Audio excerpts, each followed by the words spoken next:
Bismillah ar-Rahman ar-Rahim, hello again, hello les fanophiles. Donc on a parlé donc la fois passée donc de QT, de QT corrigé, on a mesuré. Donc j'ai oublié tout le monde pour mettre les valeurs. Donc j'ai dit que le QT corrigé c'est le QT mesuré sur le RR mesuré à la racine carrée de RR mesuré en secondes. Ici donc j'ai fait bêtise, normalement c'est inférieur à 0,44 secondes, mais ici j'ai fait la milliseconde. Donc j'ai 440 millisecondes. Donc par simple mesure j'ai mesuré donc hier par donc ça je vous répéter donc les mesures du QT, pourquoi pas.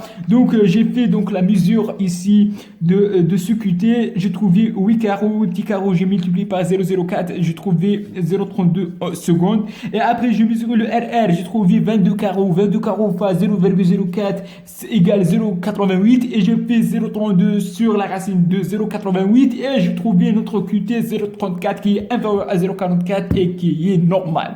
Donc c'est un QT normal. On a dit que le QT prolongé peut être dû à plusieurs choses, hypocalcémie, hypocalémie, mais le congénital le plus grave parce que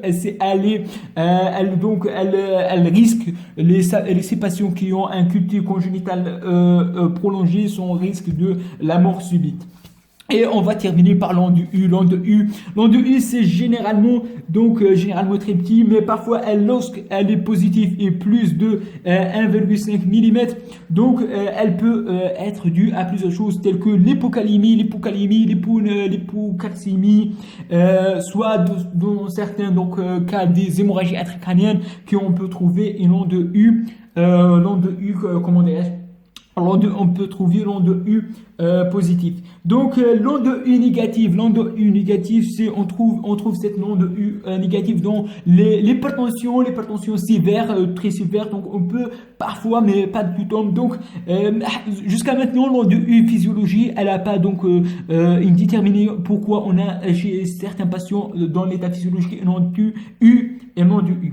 Mais donc ce sont des hypothèses, mais parfois on trouve une onde U négative dans l'HTA sévère, dans surcharge diastolique, soit systolique. Et parfois c'est un signe très très précoce, mais rarement, sincèrement c'est rarement dans les syndromes coronaires aigus. Donc c'est un signe précoce d'infarctus de myocarde. Mais en totalité c'est très rare. Donc c'est ça pour cette raison j'ai pas mis ici l'onde U après l'onde T.